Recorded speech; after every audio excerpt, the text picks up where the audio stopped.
Hi viewers, welcome to Bhaskar's area. ఈ రోజు ఉన్నటువంటి ముఖ్యమైన విద్య మరియు ఉద్యోగ సంబంధిత సమాచారంలోకి వెళ్తే, ఆంధ్రప్రదేశ్ రాష్ట్రంలో రేపటి నుంచి ఇంటర్మీడియట్ పరీక్షలు ప్రారంభం కాబోతున్నాయి. ఇక త్వరలోనే అంటే ఉగాదికి ఆంధ్రప్రదేశ్ ప్రభుత్వం జాబ్ క్యాలెండర్ ను విడుదల చేయాలని భావిస్తోంది. మరి ఈ జాబ్ క్యాలెండర్ తో పాటు డిఎస్సి నోటిఫికేషన్ కూడా ఇచ్చే అవకాశాలు ఉన్నాయి. మరి వీటన్నిటికి సంబంధించిన పూర్తి సమాచారంలోకి వెళ్తే, జాబ్ క్యాలెండర్ కు తుది మెరుగులు, ఉగాదికి విడుదల చేసేందుకు ప్రభుత్వం సన్నాహాలు, కొలువుల ఖాళీలపై సర్కార్ కసరత్తు, శాఖలు విభాగాలు వారిగా ఖాళీల భర్తీకి చర్యలు. ఇప్పటి వరకు 1.14 లక్షల ఖాళీల గుర్తింపు. జాబ్ క్యాలెండర్ ను పర్యవేక్షిస్తున్న మంత్రి లోకేష్. ఏపీలో జాబ్ క్యాలెండర్ ప్రకటించేందుకు కూటమి ప్రభుత్వం సిద్ధమవుతోంది. ఈ ఉగాది పండగకు జాబ్ క్యాలెండర్ ను విడుదల చేసి నిరుద్యోగులకు శుభవార్తను అందించే దిశగా చర్యలను చేపట్టింది. జాబ్ క్యాలెండర్ విడుదల చేసిన వెంటనే వీలైనంత త్వరగా ఉద్యోగాల భర్తీ చేపట్టేలా ప్రభుత్వం ప్రణాళికలు సిద్ధం చేస్తోంది. ఇక ప్రతి ఉగాదికి జాబ్ క్యాలెండర్ విడుదల చేయాలని నిర్ణయం తీసుకుంది. ప్రభుత్వ శాఖల్లో ఉన్న ఖాళీలు ఆధారంగా జాబ్ క్యాలెండర్ విడుదల చేయనున్నారు.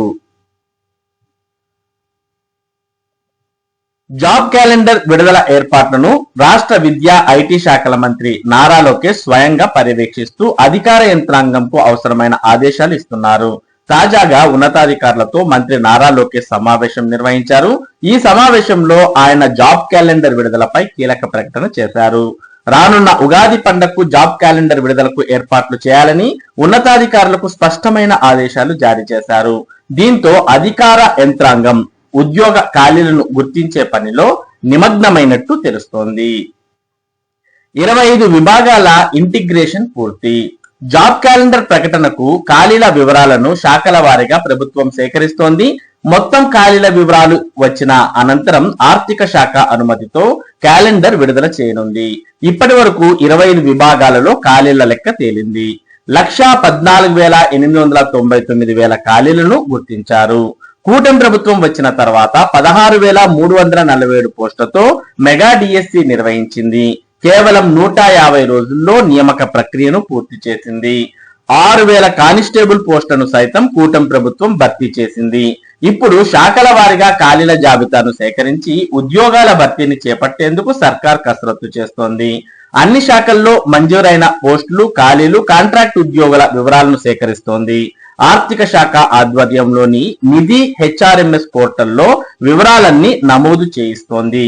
ఇప్పటికే కొన్ని విభాగాలు వివరాలను ఆన్లైన్ లో నమోదు చేయగా మరికొన్ని ప్రక్రియలో ఉన్నాయి. మంజూరు పోస్టులు, ఖాళీల వివరాలను పోర్టల్లో పెట్టారు. వీటిని సంబంధిత విభాగాధిపతులు నిర్ధారించాల్సి ఉంది. ప్రాథమిక సమాచారం ఆధారంగా అన్ని శాఖల్లో కలిపి 30% వరకు ఖాళీలుండగా వీటిలో కొన్ని పోస్టుల్లో కాంట్రాక్ట్ ఉద్యోగులు పనిచేస్తున్నారు. ఇప్పటి వరకు 157 విభాగాలు మంజూరు పోస్టులు, ఖాళీల వివరాలను నిర్ధారించాయి. దీని ప్రకారంగా నేరుగా నియామకాలు అంటే డైరెక్ట్ రిక్రూట్మెంట్ కు వచ్చే ఖాళీలు 1,14,000కు పైగా ఉండనున్నాయి. మరో కొన్ని విభాగాల ఖాళీల వివరాలను నిర్ధారించలేదు. మరో 21 శాఖల వివరాల నమోదు ప్రక్రియలో ఉన్నాయి. ఇవన్నీ పూర్తయితేనే మొత్తం ఖాళీల లెక్క తేలనుంది. నేరుగా నియామకాలకు వచ్చే వాటిని నిరుద్యోగ యువతతో భర్తీ చేయనుండగా నిబంధన ప్రకారం కొన్ని పోస్టులను ఇన్ సర్వీస్ పదోన్నతులతో భర్తీ చేయనున్నారు.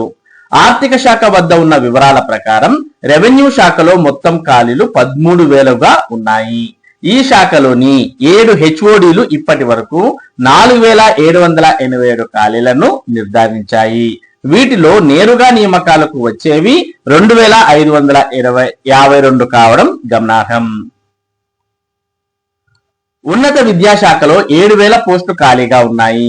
విశ్వవిద్యాలయాల్లో 3,000కు పైగా ఖాళీలను కోర్టు కేసులు తొలగించి భర్తీ చేసేందుకు ఇప్పటికే చర్యలను చేపట్టింది. పురపాలక, పట్టణాభివృద్ధి శాఖలో ఉన్న 27,000 ఖాళీల్లో దాదాపు 23,000 నేరుగా నియామకాలు చేపట్టాల్సి ఉందని అధికారులు వెల్లడించారు. నైపుణ్యాభివృద్ధి, శిక్షణ విభాగంలో 4,000కు పైగా ఖాళీలు నిర్ధారించారు. వీటిలో నేరుగా నియామకాలకు వచ్చేవి 2,600 అని తేల్చారు. వ్యవసాయ శాఖలో 3,000కు పైగా ఖాళీలుండగా వీటిలో డిఆర్ పోస్టులు 2400గా ఉన్నాయి. పంచాయతీరాజ్ శాఖలో నేరుగా నియామకాలకు వచ్చే పోస్టులు 26,000 వరకు ఉండొచ్చని నిర్ధారించారు. మరో 3,000 పోస్టులను ఇన్ సర్వీస్ పదోన్నతులతో భర్తీ చేస్తారు. మహిళా శిశు విభిన్న ప్రతిభావంతులు సీనియర్ సిటిజన్స్ విభాగంలో 2,400 ఖాళీలు ఉన్నాయి. వీటిలో నేరుగా నియామకాలకు వచ్చేవి 1,820 ఉన్నాయి. ఇక పాఠశాల విద్యాశాఖతో సహా కలిపి 25 విభాగాలు మంజూరు పోస్టులు ఖాళీల వివరాలను నిర్ధారించలేదు. పాఠశాల విద్యలో బోధనేతర అన్ని రకాల ఖాళీలు కలిపి 30,000 వరకు ఉండొచ్చని ప్రాథమిక అంచనా. ప్రజా ఆరోగ్యం కుటుంబ సంక్షేమ విభాగంలో నేరుగా నియామకాలకు వచ్చే పోస్టులు 10,000 వరకు ఉండవచ్చు. మరి ఇవన్నీ దాదాపుగా చూసుకున్నట్టయితే 1,14,000కు పైగా మరి ఇప్పటికే పోస్టులు కన్ఫర్మ్ అయ్యాయి. ఇంకా మిగిలిన పోస్టుల వివరాలు కూడా వచ్చే అవకాశం ఉంది. కొలువులపై సర్కార్ అయితే కసరత్తు చేస్తోంది. మరి ఇవన్నీ కూడా ఉగాది కల్లా మరి తుది అంచెకు చేరుకొని ఉగాదికి జాబ్ క్యాలెండర్ ను ప్రభుత్వం విడుదల చేయబోతోంది. కాబట్టి ఆంధ్రప్రదేశ్ రాష్ట్ర వ్యాప్తంగా ఉన్నటువంటి నిరుద్యోగ అభ్యర్థులంతా మరి జాబ్ క్యాలెండర్ ఉగాదికి రాబోతోంది. కాబట్టి ఇక ఆంధ్రప్రదేశ్ రాష్ట్రంలో ఉద్యోగాల పండగ జరగబోతోంది. మరి ఈ ఉద్యోగాల పండగలో ఎవరైతే బాగా మరి కష్టపడి దానికి అనుగుణంగా ప్రిపేర్ అయి మరి సిద్ధమై పరీక్షలు రాస్తారో అటువంటి వారికి ఉద్యోగాలు వచ్చే అవకాశం ఉంది. మరి గత కొన్ని సంవత్సరాలుగా ఆంధ్రప్రదేశ్ రాష్ట్రంలో జాబ్ నోటిఫికేషన్స్ అనేవి తక్కువగా ఉండడం వల్ల చాలా మంది అభ్యర్థులు నిరుద్యోగులుగా ఇప్పటికీ మిగిలిపోయారు. మరి అటువంటి వారందరికీ కూడా ఇది ఒక మంచి అవకాశం అని మనం భావించవచ్చు. జాబ్ క్యాలెండర్ తుది మెరుగులు దిద్దుకొని ఉగాదికి రాబోతోంది. మరి ఇదే జాబ్ క్యాలెండర్ తో పాటు డిఎస్సి నోటిఫికేషన్ కూడా ఉగాదికే విడుదల చేయడానికి ప్రభుత్వం ఏర్పాట్లు చేస్తోంది. ప్రభుత్వం ఇప్పటికే 16,347 పోస్టులతో మెగా డిఎస్సిని కేవలం 150 రోజుల్లో మరి పూర్తి చేసిన విషయం మనందరికి కూడా తెలిసిందే. అలాగే 6,000 కానిస్టేబుల్ పోస్టులను కూడా భర్తీ చేసినటువంటి కూటమి ప్రభుత్వం దాదాపు మరి 1,14,000 ఖాళీలు ఇప్పటికే గుర్తించారు.